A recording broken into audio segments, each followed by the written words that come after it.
Perkenalkan, saya Muhammad Fazal Muzaki dari farm budidaya lele organik Sangkuriang. Lokasinya kita berada di Jalan Damai, Desa Tarikolot, Kelurahan Nanggewer, Kabupaten Bogor. Untuk saat ini, strain varietas yang kita pakai lele Sangkuriang.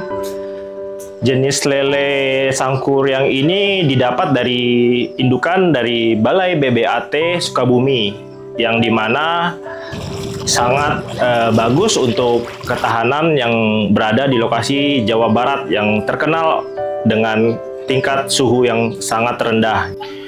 Untuk budidaya kita memakai kolam terpal, kolam plaster aci juga, dan juga ada kolam fiber, di mana kita setiap kolam juga memiliki keunggulan masing-masing. Kolam terpal sendiri memiliki keunggulan di mana lele tidak akan mudah untuk terluka. Misalnya kalau kolam aci sendiri, kita bisa ketahanan terhadap kolam itu bisa sustain bisa 2 tahun atau 3 tahun sesuai dengan level air tadi. Sedangkan kalau kolam fiber, kita juga coba dengan tipisnya dia punya dinding fiber, itu menyebabkan suhu yang fluktuatif, dan itu juga menjadi satu bahan bahwa kolam fiber tuh bisa juga, tapi harus dengan perlakuan khusus. Untuk level-level airnya, misalnya kita pakai kolam terpal, itu bisa juga diisi dengan level untuk 30 cm untuk pembibitan, atau juga untuk di level 60 kita bisa dipakai kolam aci untuk pembesaran di lele sendiri. Di daerah Jawa Barat tuh terkenal dengan lele Sangkuriang. Strain-strain yang lain tuh misalnya seperti lele mutiara atau lele jumbo itu termasuk juga varietas unggul. Kenapa kita memilih lele Sangkuriang? Awalnya sebagaimana kita ketahui, lele introduksi dari Afrika. Di tahun 1985, dari pemerintah sendiri mengintroduksi lele jenis lele Dumbo, lele yang varietas unggul, di mana lele tersebut memiliki karakter yang panjang dan juga agak gelap di bagian kulitnya. Sedangkan lele Sangkuriang ini dilakukanlah pemurnian genetik, itu menghasilkan produksi telur yang lebih 20% lebih unggul dari lele Dumbo sebelumnya karena sudah dimurnikan. Dengan keunggulan itu, maka banyak sekali petani-petani yang sangat tertarik dengan lele Sangkuriang ini.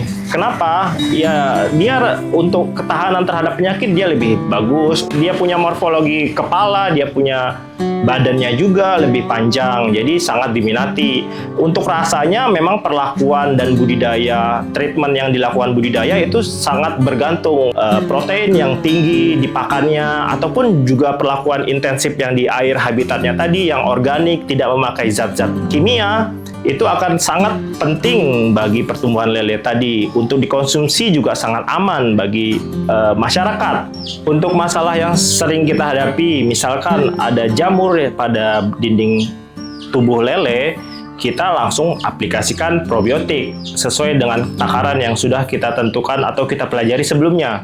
Misalkan di posisi hujan, sekarang musim hujan, terjadi fluktuasi dari suhu yang diakibatkan oleh air hujan dan juga intensitas sinar matahari yang berkurang.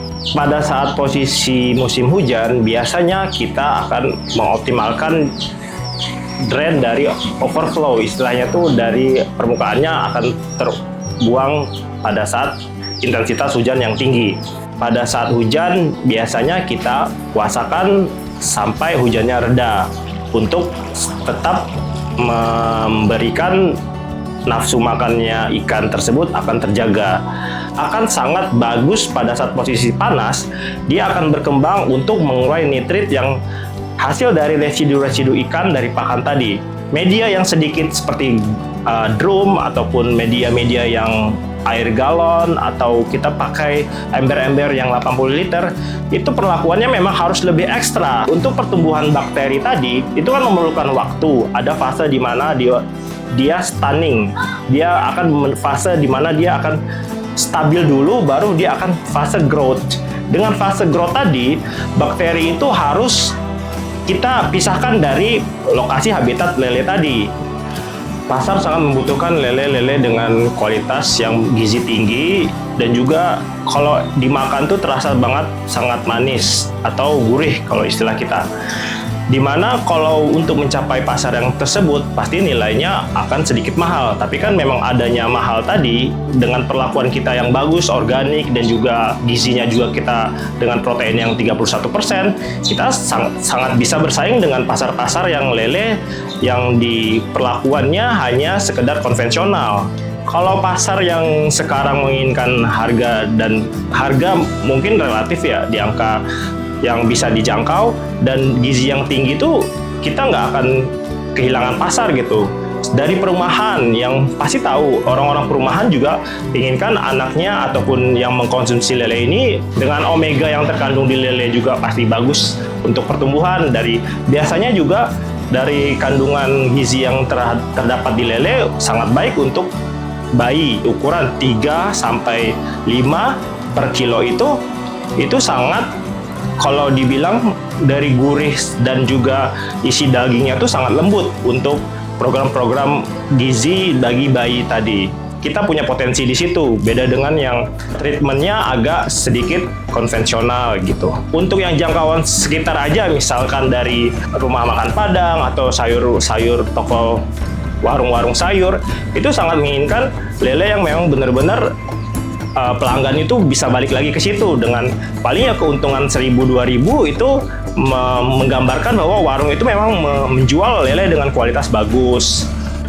Pedoman yang kita pelajari di budidaya lele ini, kita memakai sistem intensif di mana ada bakteri, ada organik, dan juga ada kandungan gizi dari pakannya itu. Dari 3 macam indikasi tadi, kita akan menghasilkan konsumsi lele yang sangat baik gitu bagi kesehatan tubuh manusia. Secara tidak langsung menjaga sebuah bisnis itu memang kita harus bersih-bersih dari diri kita sendiri. Gimana meng-create customer baru atau menjaga customer yang lama itu supaya tetap setiap ada pembelian lagi dia selalu ingat ke lele Sangkuriang organik ini. Dengan adanya itu, sustainable yang kita jalani selama 4 tahun ini ya terbukti sih secara tidak langsung. Nilai kejujuran, nilai kita meng-create, kita meng-service tadi customer antara kita dan pelanggan tadi, gimana sih after sales juga menjadi sangat penting dari budidaya ini misalnya.